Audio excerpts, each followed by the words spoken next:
Hey y'all, it's Caitlin. So, very recently, my friend Admiral Funko made her own challenge, came up with her own challenge, and I'm one of the lucky people that she challenged to do it. So basically, we're supposed to grab 5 pops that inspire us. It can be the character that they inspire, which is in my case, all these are for the character, or it could just be the pop itself that inspires you, because I know some people, a certain pop was given to them by someone that they really care about, so yeah, even just that could inspire you. Now, when she did her challenge, her own video on it, she bumped it up to 7, and she did all the characters that she also had tattooed on her arm, which I thought was awesome. I'm gonna link that video, and you can see who all else she tagged in it.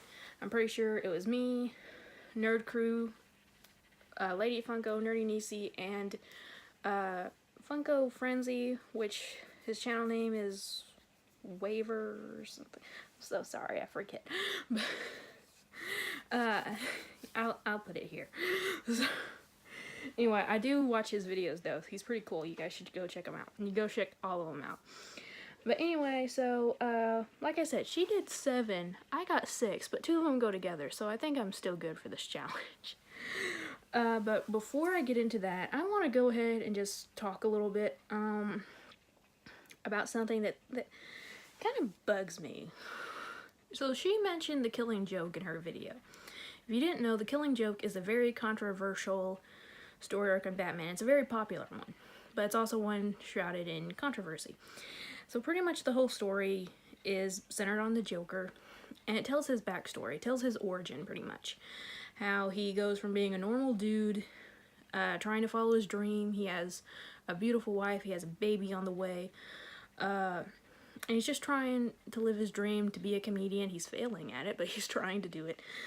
He gets roped into doing some really bad things for some really bad people. One bad thing leads to another one day, and he ends up the Joker. And that's why she included it, because we really are just one bad day away from totally losing it sometimes. But also in that story, or in the movie, if you watch the animated movie they made a while back, she with Barbara Gordon, Batgirl, in the abdomen, it shatters her spine and it leaves her paralyzed from the waist down. Now, we all know Barbara Gordon is Batgirl. He doesn't know that. The Joker doesn't. And people were very, very mad, including me. Now, I read The Killing Joke. I've read it before. I liked it, but I didn't like that scene. And a lot of people don't like that scene because you took a very strong female character, and for no other reason really than to just, focus the story more on Commissioner Gordon and Batman, you took away something very essential to her. She couldn't be Batgirl anymore when she didn't have the use of her legs. Now, later on, she becomes Oracle and starts fighting crime, cybernetically, through computers and stuff. So she did become a stronger person, and people argue that without the Killing Joke, that couldn't have happened. Yeah, it kind of could have. But that's not my issue here. I will go ahead and say women in refrigerators, though. If you want to see how powerful people are about this, go check out Women in Refrigerators. I'll try to remember to leave the link to that webpage. Pretty much it's just a list, and it's made by 2 of my favorite people in the comic industry, Gail Simone and Nicholas Scott. And it's a list of all the comic book characters, female comic book characters, who something horrible has happened to them in order to shine light onto the male characters. Black Canary is kidnapped and tortured almost to death, so Green Arrow could come in and rescue her. Barbara Gordon with her legs, so Commissioner Gordon could overcome all that and still remain a strong police officer, and Batman come in and help him, and both of them.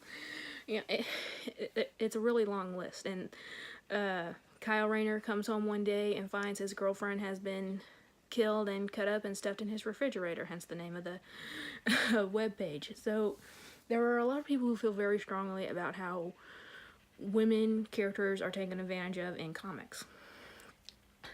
Now again, I read The Killing Joke. I haven't read it in a while, but I read it.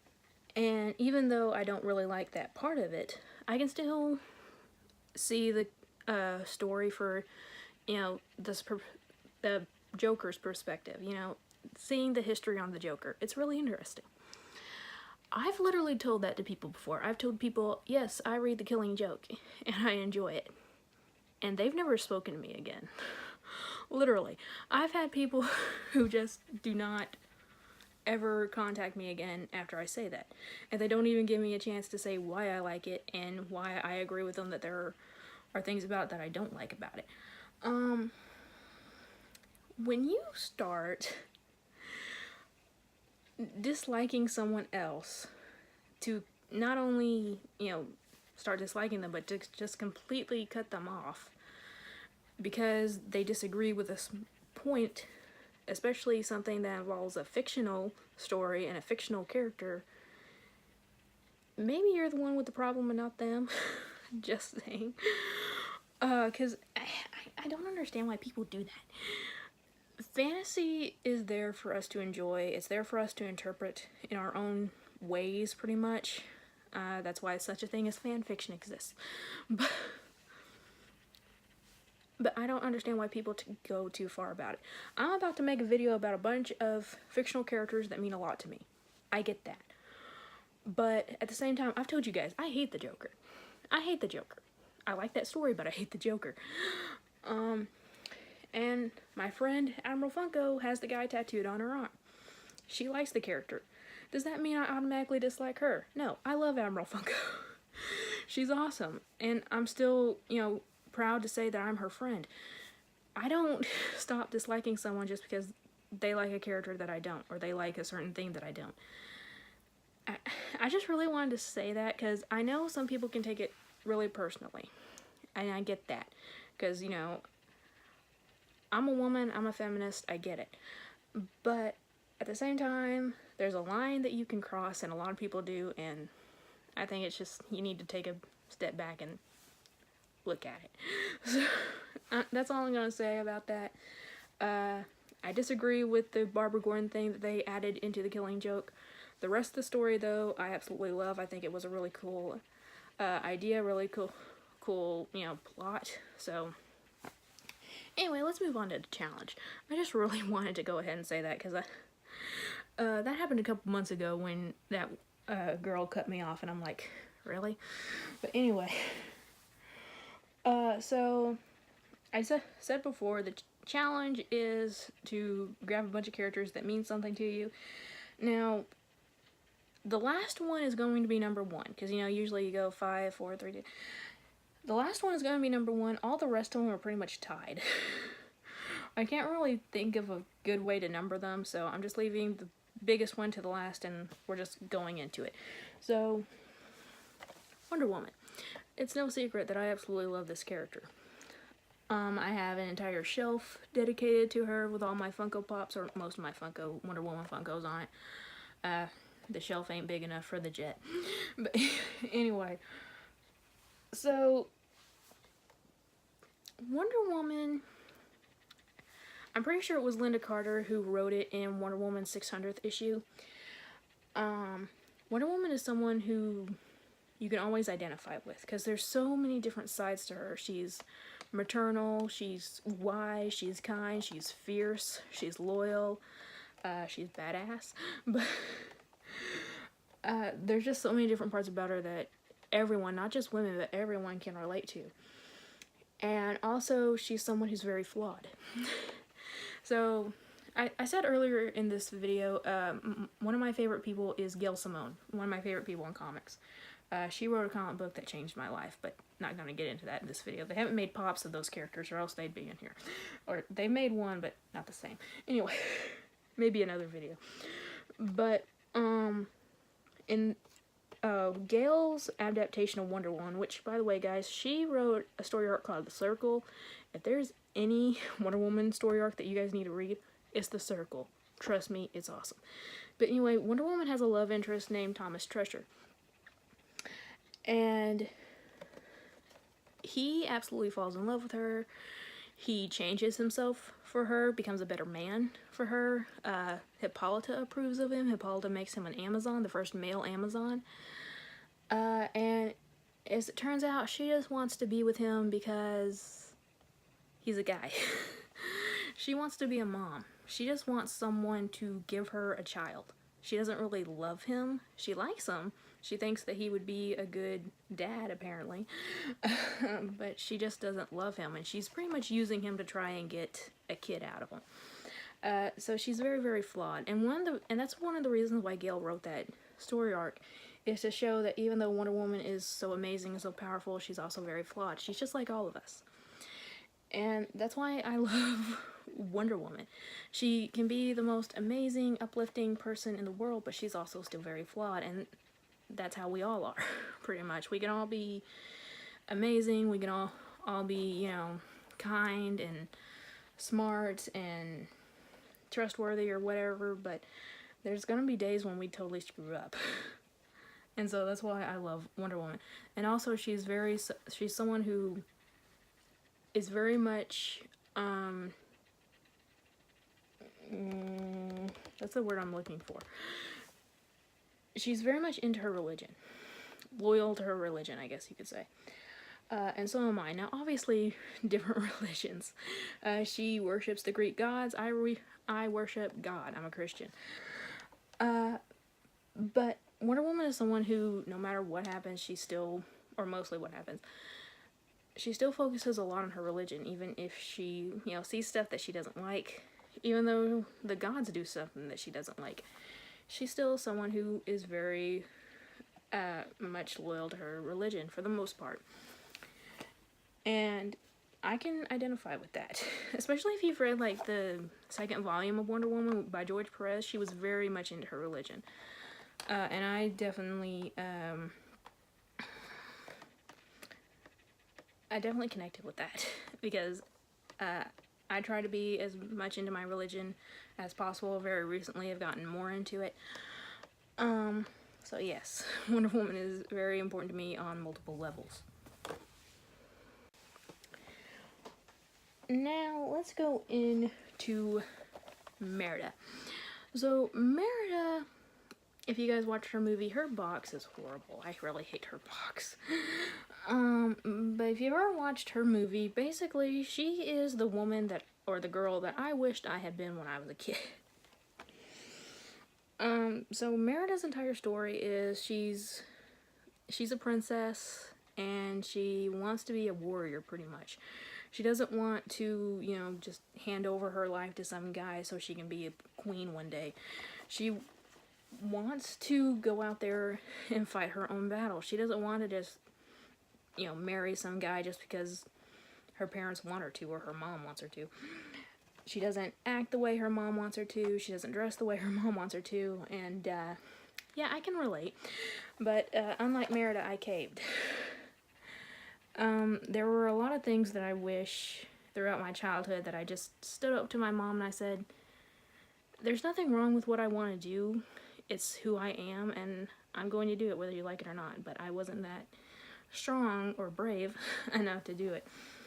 I'm not trying to say I was the most amazing kid ever, but I'm 24 and I didn't even know what alcohol tasted like until this summer, this past summer. I never did drugs, I never skipped school. Again, I wasn't the best kid in the world, but I wasn't necessarily a bad kid either. And I remember one time, I was on the yearbook staff, okay, in high school. And I wanted to put a certain picture in the yearbook. When I did my photo shoot for senior year, because, you know, you have to do that photo shoot and you have to have a casual shot, or at least we did. I wore my class ring, which was a dude's ring, because they had a bigger gem than the girls' rings did. But he had me pretty much posed like this, pretty much, only it was from a different angle. I absolutely loved that. I was wearing my Justice League shirt. I had a Batman baseball cap on. I loved that photo. And even my teacher, when I showed her the photos that we had printed, she's like, that's the one you're choosing for the yearbook, right? Because this is a you. And I'm like, no, it's not. Because, I mean, it's not the one I'm choosing because every time I brought it up to my mom, she's like, I'm gonna be very disappointed if you choose that one. So if you guys were to look in my senior yearbook, which I hope none of you guys are stalking me enough to look in my senior yearbook, but it's just a casual photo of me just smiling. Pretty much. There's nothing being done. It's a pretty picture, but it's not me. And I know that's something very small and very insignificant, but little things like that added up throughout my childhood, and I really just wished I was more like Merida so that I could have stood up to myself a little bit more. My mom and I get along fine, but there still are just some things that I wished she would have let me done, or I would have been brave enough to say, I want to do this and you're not stopping me. But obviously I didn't. I'm trying to have a bigger backbone these days. So I'm trying to be more like Merida. Maybe she's inspiring me. Hopefully she can inspire me to be a bit braver in that sense. And speaking of brave, so next one is the Blue Ranger. So this is Billy. Now this one is not really so much the character as much as it is the person. So Billy was played by David Yost in the original Power Rangers series, and he was on the set for a long time. He was on the show for a long time. He was in the original movie and everything, until the day he had enough of people harassing him and bullying him because he was gay, and he just walked off. He didn't even film the farewell episode for Billy. He just said, I'm gone, and he never returned to the studio. He was someone who wasn't afraid to say he was gay in the 90s. I'm from a very small town, and as much I can say that I am a proud Christian lesbian. Usually those two words don't go together, or people think they don't go together. I don't believe, I know this is getting all preachy here, but I don't believe God hates people just for loving others. That doesn't make sense to me. It never has been. But like a lot of people growing up in the South, I was brainwashed into thinking that that's how it went. So years later, I found out that David Yost was gay. And I remember kind of being mind blown by it. I'm like, okay, this guy was one of my heroes when I was a kid, and he's gay. And I thought that was awesome. Because honestly, guys, before I realized that he was gay, the only other person I had to look up to was that one chick in Golden Girls.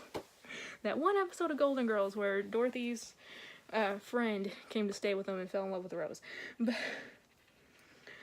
But yeah, it was just, it meant a lot to me. It meant a lot to me. And I caught David on a live stream not too long ago, a few months back. And he was talking how he did a lot of soul searching after the series, and how he came up to the same conclusion I did. God doesn't hate you because you love another. Plain as that. I don't care who you are, what you say. For any Christian who stands behind hate as your way of saying, I'm carrying out God's word, yeah, that ain't what God's for. God is definitely not for hate. That's more the other guy. So anyway, that's why this character is so important to me, just because of the bravery of the man who played him. And he still continues to be one of my heroes to this day because of that. So these next two are the ones that go together. Now, so pretty much with any fandom or franchise, if there's any characters that start out evil and turn bad, you can pretty much guarantee that that's going to be my favorite character from that series.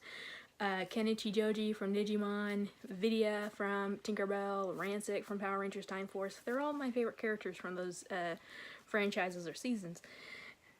And that's why these two are my favorite as well, because this show was chock full of people who was bad and turned out good. So this is Regina and Zelina from Once Upon a Time. Zelina is just a common. This is the only one they ever made of her, and this is the San Diego Comic-Con exclusive 2015 pop of Regina in a gold glittery dress holding a heart in her hand. That's a long title. I'm glad they didn't put all that there. But anyway, so yeah, so again, these two are my favorites because I like the message that sends, that no matter what you've done, there's still room for you to change. That's just always something that's kind of connected with me. I never really knew what, well, actually I kind of do, and it kind of goes back with this other one down here, the final one down here. But that's always something that's very important to me. I don't know why, but I never feel like it's too late for someone. And maybe that's just me being an optimist and maybe me being a little bit foolish, but I truly believe that. I truly believe that. I don't think it's going to happen to a lot of people. Do I think it's possible? Yes. Do I think it'll actually happen? No. But I'm not that optimistic. But also, they were sisters who started hating each other, especially Zelena. She hated Regina. And by the end of the series, they were sisters. They were true sisters. I'm an only child. And I've always been kind of jealous when I see two sisters together a little bit. My best friend and I, she was the middle out of 6 kids. My friend in high school anyway. And she and I used to argue over who had it better, me as an only child or her with a house full of siblings. And I'm like, you have it better. Like, she's like, no, you do. So we used to argue a whole bunch, and I still think she was the one that had it better. I had a very lonely childhood. I just did. And so when I see two sisters who can put aside their differences and can be the sisters that they wished for growing up, it just kind of melts my heart a little bit. And also, third and final reason why I love these guys, this show is all about hope. And especially for the characters that start out evil and turned good. You know, they did unspeakable things. Their motives were through vengeance or jealousy. And they went through it. They conquered their, evil passions, I guess you could say, or wicked passions. And they became good people for the sake of each other and for their children and for their friends. And I think that was very, very important. Because this show resonates with a lot of people. I was talking to people just today about this show, even though it's all over. The show is over. This show is going to continue to inspire people. I just know it. It's just something that's going to happen. There was an entire community that was based off this show, and this show is never going to end. The show itself might be over, but the community and the people who have connected through this franchise will continue to live on for a very long time. Okay, guys, so one more left. So it was one of my earlier videos, so if you haven't seen my top 10 pops that I got out of subscription boxes, I did all the top 10 ones that I thought were the best that came out of the subscription boxes before the subscriptions were terminated. Spoiler alert for who got number 1. Should be pretty easy, it was in the thumbnail. But anyway, so this is Hot Girl Shira Hall. This character is to me what Loki is to Admiral Funko. This character is to me what Harley Quinn is to Lady Funko. She is the character that will stay with me the rest of my life.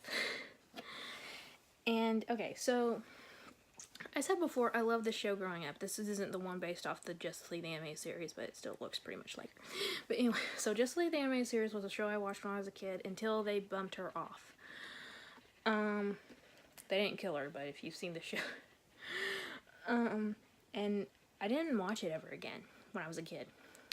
When I was in middle school, the summer before middle school, my middle school happened 1 year. My school district was really weird. The way it's set up is really weird. But anyway, so that summer, going through all the channels, bored one day, looking for something to watch, and I see the old episodes of the Justice League on. And so I watch them and I fall back in love with this character again. I don't know why I just stopped liking the entire show after that for some reason. But after I started watching again, I realized why I loved her so much. She was a kick-ass chick who didn't care if she was rude to anybody. She didn't care if she was stepping on anyone's toes. She was going to let her voice be heard. She was going to stand up for herself. She was going to stand up for her friends. And that was something that I very much wasn't as a kid. I was very shy, very socially anxious, still am. But, yeah, I love this woman. Now, also, I'm someone who, if someone is mad at me, now if it's someone like that chick I was talking about at the beginning of this show that totally cut me, beginning of this video that totally cut me off after I said I liked the Killing Joke, I don't care. But if it's something that I know that I said or did something to offend them, and I didn't mean to, but I still hurt them, I have trouble falling asleep that night. Because I just can't stand it. So if you've seen the show, Hawkgirl is sent to Earth pretty much as a spy. And by the end of it, she has to choose between her home planet of Denegar and her new home planet of Earth. You know, it's kind of like asking a little kid whose parents are divorcing, do you want to live with mommy and daddy? Mommy or daddy. It was hard for her to choose, and for a while she chose Denegar. She chose to go against the Justice League. Eventually, you know, she sided with the Justice League, helped them, they took down the Denegarians. But everyone on Earth hated her. Everyone but about Flash, GL, and Superman, who were the ones who voted for her to stay in the League. They were the one, and maybe Aquaman, I can't remember. But they were the ones who voted for her to stay in the League. But everyone else pretty much hated her. It doesn't matter how much of a hero she was, or the fact that she ultimately did decide sided with them. Everyone hated her. But she rose past it. She could have very easily have said, you know, screw all you guys, I'm never helping you guys again. And she did kind of retire a little bit for a while, but when the world needed her again, she stepped up. She grabbed her mace, and she continued to be the hero that she always was. She didn't care if people hated her. Well, she did, but she rose past it. I'm not one of those people who can do that. So, for people who can deal with that, even though it totally bugs them, but they can still carry on and do the right thing, I very much respect that. I very, very much respect that. And the last reason why this character is so important to me. So I said I started, you know, getting back into this during middle school, and that's when I started realizing I was gay. And again, I was raised a very conservative Christian. Not conservative anymore, by the way. Not conservative at all anymore. Very liberal. But, I was actually going around trying to brainwash myself. I was literally chanting in my head to brainwash myself into being straight. And unfortunately, for a few years, I succeeded. Not the best few years of my life. But anyway. This character started me loving superheroes. Because of her, I started watching the other animated series, Batman, Superman, X-Men, and all those. I started reading comic books. And of course, I started watching Just League Unlimited. So, and I said before there was a comic that changed my life. If it wasn't for this character who inspired that passion in me for comics and for superheroes, I probably never would have read that comic. And I probably would have been a very different person today if that comic hadn't, if I hadn't stumbled upon that comic one night. So, this character sparked a lot of things for me. And you'll notice this one isn't a hard stack. The Regina I just showed is worth about 150 bucks. This one is probably worth, I don't know, 14. This one's in a hard stack. Well, I tried to get that one in a hard stack, but it wouldn't fit. It's too distorted, and I don't like that. But anyway, the reason this one's in a hard stack is because this is the most precious pop to me, period. I don't care if I have a Megazord that's signed by 5 different people from Power Rangers. I don't care if I have a Regina that's worth over 100 bucks. This is my favorite pop. This is my favorite character. For the reasons I just listed, so she is definitely the #1 character that inspires me. So anyway, guys, that was the inspiration challenge. Hopefully you guys got a little bit of enjoyment out of that. I know it's like a little deep. Anyway, I can think of 3 people who I think would really love this challenge. One is Funko Preacher. You are killing it on your channel, dude. You are so... The content you produce is really cool. I really think it's really awesome. And so I hope, and I love that you're climbing up in subscribers as fast as you are. It's amazing. And I think you deserve every single one of them. So hopefully this challenge will draw a little bit more attention to your channel, and you'll get some more out of it. But I think you'd really enjoy doing this, as well as Homespun Geek. Tylock, my friend, you are someone who definitely loves to talk about the pops in your collection and the characters behind them and the stories behind them, so I think this challenge is right up your alley, dude. I love your videos because of that, because you do go into depth, and it shows that you truly know what you're talking about. You know this character, you know their stories. And so another reason why I think this challenge is perfect for you, and if Cherie wants to do it, double the fun. You don't have to if you don't want to. None of you guys have to if you don't want to, but yeah, it's a challenge thing. And anyway, the final person I'm going to challenge is Franklin FM McGinnis. Franklin dedicates so much of his time to doing his Funko News videos and the rest of his videos, and he deals with a lot of hate comments on a daily basis. Some of them a bit more stupid than others, but Franklin, I appreciate every bit of time and effort you put into your videos. I know a lot of other people do as well, and you don't get thanked enough as you should. And I know collecting is something that's very important to you. I know it's something that is a very big part of your life, so I think this challenge is also a really good fit for you as well. Again, challenges are just, fun little things. You can do them, you cannot do them. Doesn't matter. You guys can do them if you want to. You can do them just for fun. If no one's challenging you, it doesn't matter. That's kind of the point, just to have fun with it. So yeah. Anyway, guys, I know this was a long video, but hopefully you stuck out to the end. I will leave links to the people that I challenged in the description box below. I'll probably give some of them a heads up. I don't know yet. But anyway, thank you guys so much for watching. Remember to go over to Admiral Funko's channel and watch her video as well. And also remember, it's a community, non-competition.